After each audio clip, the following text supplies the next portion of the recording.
Bom dia, seja muito bem-vindo ou muito bem-vinda a uma transmissão rápida sobre insights, dicas, estratégias de marketing. Você que é líder, você que é gestor da sua marca, do seu negócio. A gente fala tanto em prosperar nas vendas com estratégias e resultados. E é tão gostoso quando a gente faz um checklist de gestão de marketing, a gente percebe que marketing de fato é investimento e não custo para os negócios, assim deve ser. Então eu te convido a estar aqui participando comigo,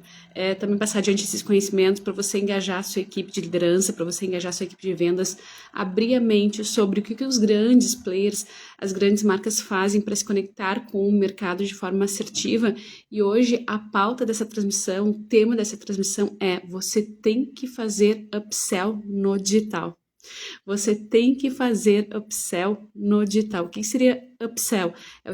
você pensar num ecossistema de vendas dentro do digital, onde você passa de uma marca que só transmite conhecimento gratuito, mas que aos poucos também vai prosperando em nível de valorização de negócios. Bom dia! Então, se você empresa, é um influenciador, ou se você tem qualquer business que opera no modo tradicional, como serviços, ou até mesmo uma loja que está pensando em prosperar no digital do ponto de vista de autoridade, do ponto de vista de valor de negócio, também do ponto de vista de vendas, bom dia, bom dia, bom dia. Você tem que fazer upsell, tá? Porque não é só sobre dinheiro, ou seja, você tem que ter um ecossistema onde você gera conhecimento gratuito e aos poucos começa a cobrar por algumas estratégias, algumas metodologias, algumas ferramentas que você vai entregando para o mercado. Mas isso não é apenas do ponto de vista de só vender, mas também de criar valor para o seu negócio, filtrar seus clientes. Então, eu vou dar um exemplo muito clássico do que fazem as marcas que estão faturando no digital e também estão aproveitando o ecossistema do marketing digital para ganhar muito dinheiro, que é levar o cliente, o consumidor, de um baixo engajamento, que é gratuito, para algo que realmente é valorizado em termos de experiência, em termos de lugar de fala, em termos de liderança. Vê se começa a fazer sentido para você. Então, imagina você ter o seu negócio, você desenhar um ecossistema de relacionamento com o cliente, onde você inicia do primeiro ponto gerando informação gratuita e aos pouquinhos aumentando o teu valor percebido de entrega de gratuito para começar a qualificar esses contatos que a gente chama de lead, esses contatos, esses potenciais clientes. Então, se você desenha essa jornada de crescimento, você vai cada vez mais retroalimentando e nutrindo esse sistema, que é uma fábrica de conteúdo, é uma fábrica de informação, é uma autoridade que você vai construindo. A gente já falou tantas vezes em pirâmide de autoridade, e você vai sim ganhando dinheiro com isso, ainda que seu business principal não seja, de fato, ganhar dinheiro vendendo coisas no digital, mas no mínimo autoridade você tem que conquistar. E aí você vai ali gerar esses conteúdos gratuitos, daqui a pouco você vai fazer um e-book, daqui a pouco você vai fazer uma palestra, daqui a pouco você vai desenhar uma metodologia de conhecimento que você vai entregar, daqui a pouco uma ferramenta que facilita a vida do seu cliente, aí você vai começar a cobrar devagarinho, levando esse estágio de apenas troca de experiência, que é gratuita, para algo do tipo assim: me deixa teu contato, já é um pagamento, agora me paga R$30, R$50 em troca de uma metodologia que eu vou te entregar que vai te ajudar muito. Agora faz um curso comigo, você vai pagar uns R$300, por exemplo, para as coisas evoluírem, eu pegar mais junto contigo, eu fazer uma metodologia daqui a pouco em grupo. E aí eu vou aumentando essa percepção de valor que eu tenho sobre o cliente. Não é só sobre faturar, também é sobre faturar, mas é sobre o cliente entender que eu estou ali com ele, gerando valor para ele, e aí eu vou começar a justificar o meu conhecimento, as minhas expertises, os meus vídeos explicativos, as minhas planilhas extras de modelos, de metodologia, e aí eu vou começar a aumentar o valor médio do meu produto que eu tenho para ofertar para o mercado, né? E se eu sou uma loja, por exemplo, se eu sou um serviço que eu tenho só conhecimento, eu vendo só conhecimento, ou que eu vendo só produto, tudo eu posso transformar em experiência e facilidade para o meu cliente, desde que eu entenda as dores do meu cliente, desde que eu tenha claro no meu plano de negócio a minha proposta de valor. E aí, à medida que eu tenho isso, eu vou estruturando, vou inovando em termos de ferramentas, em termos de conexão com o cliente, representando o meu cliente naquilo que eu faço, me tornando liderança e sim, cobrando por isso. Porque à medida que você cobra, você filtra seus clientes e você valoriza o seu passe, vamos dizer assim, né? Então, hoje mesmo, um pouquinho antes de entrar aqui, chegou num grupo ali de Mindmaster que a gente tem uma oferta assim, hoje à noite temos uma palestra, o valor é tanto. E esse valor é para filtrar quem entra e é simbólico no sentido de buscar, de fato, o comprometimento de quem já vai fazer a inscrição. Então, isso é uma estratégia, cobrar é uma estratégia de filtrar, é uma estratégia de valorizar, é uma estratégia de selecionar e de buscar o comprometimento do cliente, né? Então, quando você desenha essa escala de relacionamento, é claro, você vai ter aqueles produtos de entrada, porque tem clientes que realmente não tem como te acompanhar num alto nível de valor, vamos dizer, agregado, desde o começo da esteira, ainda mais se ele não te conhece, você não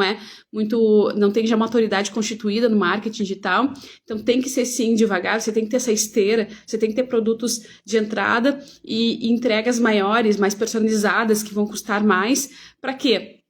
Para que, de fato, o seu passe seja valorizado. E você vá testando ali a entrega, o comprometimento do seu cliente para com você, né? E é óbvio que essa cobrança também tem a ver com o tanto de resultado que você gera para o seu cliente. Então, a gente tem que ter esse feeling, a gente tem que ter esse comprometimento de criar, sim, aproveitar a gestão que você tem da sua comunicação, do seu marketing, levar isso para explodir no ambiente digital, mas com maturidade, com sabedoria, entendendo que o jogo da valorização está na qualidade da precificação e da diversidade de opções que eu tenho para me relacionar com o meu mercado, especialmente quando eu falo do digital, que o digital não tem barreiras, o digital é para muitos, é para todos, e o grande legado que o digital deixa é justamente o seu conhecimento na mesa, que pode inspirar outra pessoa, outras histórias, que pode ajudar algumas pessoas. Então, a gente se utiliza muito daquela máxima também de que no digital, a cada 100 pessoas com impacto, 5 precisam muito do meu conhecimento. Então, eu tenho que entender que no momento que eu abro mentoria, no momento que eu abro fala, eu estou ajudando alguém que precisa da minha experiência, e todos nós, enquanto profissionais que trabalhamos uma jornada aí diária, às vezes por fio de anos, em cima de um segmento específico, sim, eu acabo sendo especialista naquilo, então eu acabo podendo tranquilamente representar o mercado naquilo que eu defendo. Bom dia, bom dia! E aí eu vou começar a colher os feedbacks, as provas sociais, eu vou começar a mostrar para o mercado que eu sou líder, eu vou começar a construir essa pirâmide de autoridade que inicia ali eu transmitindo conhecimento genuíno, gratuito, daqui a pouco eu crio metodologias, as pessoas estão me seguindo, daqui a pouco eu estou sendo referência, daqui a pouco eu estou inspirando, daqui a pouco eu estou transmitindo meus valores de segurança, e vou cobrando mais, e eu vou filtrando, eu vou selecionando, eu vou agregando valor ao meu negócio, ao meu business, à minha marca. Isso funciona se eu tenho uma estratégia, se eu tenho esse ecossistema desenhado. Vê se faz sentido para você. Então, vamos supor que você tenha aí uma empresa e você tem um produto para vender, legal, ou tenha um livro do ponto de vista de serviço, de vender conhecimento também dá, né? Você vai ali fazer uma palestra, vai cobrar X, vai montar um curso, vai cobrar Y, vai montar uma mentoria, vai cobrar Z, né? E aí você vai crescendo, vai fazendo mentorias em grupos, mentorias individuais, você vai crescendo nessa escala de autoridade, nessa escala de ajudar o mercado, nessa escala de deixar legado, de buscar teu lugar de fala e ao mesmo tempo ganhar dinheiro com isso, aproveitando todo esse ambiente, todo esse ecossistema digital que as ferramentas digitais nos proporcionam, né? E você pode constituir isso também, se você não é uma empresa, em uma pessoa, no sentido de gerar palestras, gerar cursos, escrever livros, estar em lugares onde seu ambiente de fala aí seja interessante para você, tá? Então, o que eu quero dizer com isso? Que você tem que pensar, se você ainda não pensou nisso, tá? No sentido de utilizar as ferramentas digitais para agregar valor ao seu negócio, saiba que é um caminho sem volta para as empresas. Então, o ponto aqui é te inspirar a olhar para isso, tá? Organizando aí uma estratégia de crescimento, que a gente chama de estratégia de upsell, sabendo que você tem essas escadas, é devagar, é um processo, mas aqui entre nós você tem que começar. você tem que começar organizando um checklist de atividades, um checklist de organizando seus processos internos. Então, você é um escritório jurídico, você é uma clínica, você é um escritório de contabilidade, não importa a sua atividade, você tem uma metodologia de trabalho que você vem testando, vem validando com seus clientes já há algum tempo. Pode ser em nível de ajudar o seu cliente final, pode ser em nível de gestão do seu negócio, que você vai inspirar outros profissionais a fazerem bem feito aquilo que você já descobriu que funciona dentro da sua área. Então, não importa o nicho, você escolhe o nicho,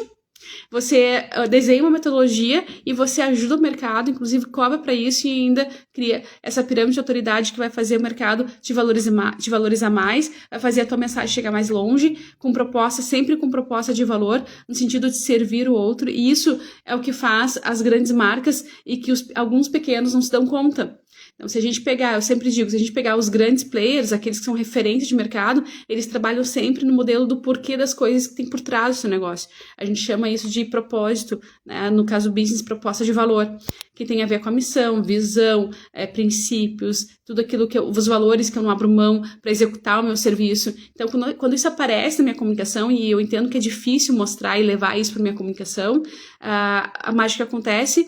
a minha marca ela se fortalece, os meus negócios se sustentam a médio e longo prazo, e aí eu tô fazendo aquela campanha dupla de caixa rápido. Sim, eu tenho estratégia de ganhar dinheiro, mas eu também tenho estratégia de branding, que a gente chama, que é de gestão de marca, de posicionamento, que é deixar um legado, ancorar uma bandeira, que a gente também fala muito em marketing ideológico. Quando eu tenho isso organizado dentro da minha mente de gestão de marketing, eu começo a médio e longo prazo estruturar a empresa para se sobrepor a qualquer desafio, né? Seja uma enchente, seja uma pandemia, seja uma crise econômica, porque existe um porquê por trás, que gera uma comunidade engajada, que gera um público fiel, que gera uma série de questões aí que, às vezes, a própria academia e os próprios gestores não entendem, mas funcionam. Inclusive, ontem eu estava numa mentoria, num curso que a gente está falando sobre a metodologia do Giver's Game, que poucas pessoas entendem o conceito disso de dar para receber. E o marketing, ele valida esses dados, esses números, onde a empresa que cuida mais do cliente, que é humanizada, que trabalha com responsabilidade social, que trabalha no servir através do conhecimento para com o cliente, essa fatura muito e se perpetua no mercado. Então, é óbvio que se a gente vai aprofundar, existe o porquê científico por trás, mas o fato é, a gente tem que trabalhar em cima do nosso propósito. E isso é uma beleza que vai te estruturar, vai te organizar e vai fazer a sua gestão de marketing, sem dúvida nenhuma, alavancar. Se você olha para isso, entende que esse é o contexto dos grandes players, tá, gente? Então, dito tudo isso, eu espero que essa conversa aqui te inspire, te dê insights para você olhar para dentro do seu time de marketing, ou do seu departamento de marketing, ou da sua janela de fazer gestão para marketing na sua agenda do dia a dia, para pensar sobre essas questões, né? Não só pensar em níveis de dados técnicos sobre quanto está custando o meu CAC, que meu custo de aquisição para o cliente, qual é o ROI, o retorno de investimento sobre cada campanha que eu faço, essas coisas que são básicas de uma gestão, mas também pensar como é que eu estou cuidando do meu brand, como é que eu estou cuidando da percepção de imagem da minha marca em relação ao que outro tem a partir de mim, a partir do que eu entrego, a partir do que eu valorizo, de como eu filtro o meu mercado. E assim e como que eu aproveito essas ferramentas digitais que são democráticas para fazer as duas coisas, ganhar dinheiro e também alavancar o potencial do meu posicionamento diante do mercado, tá, gente? É isso que eu tenho hoje para trazer para vocês em termos de sites. A gente volta aí com mais, acompanhe, né, com mais lives, transmissões, 7h37, tomando um cafezinho contigo, lembrando que essa transmissão é para gestores e líderes que gostam de desenvolver seus negócios, suas marcas e também suas lideranças pessoais, para tudo que a gente fala aqui você pode aplicar na prática no seu campo pessoal, tá? Até mais, faça um excepcional dia!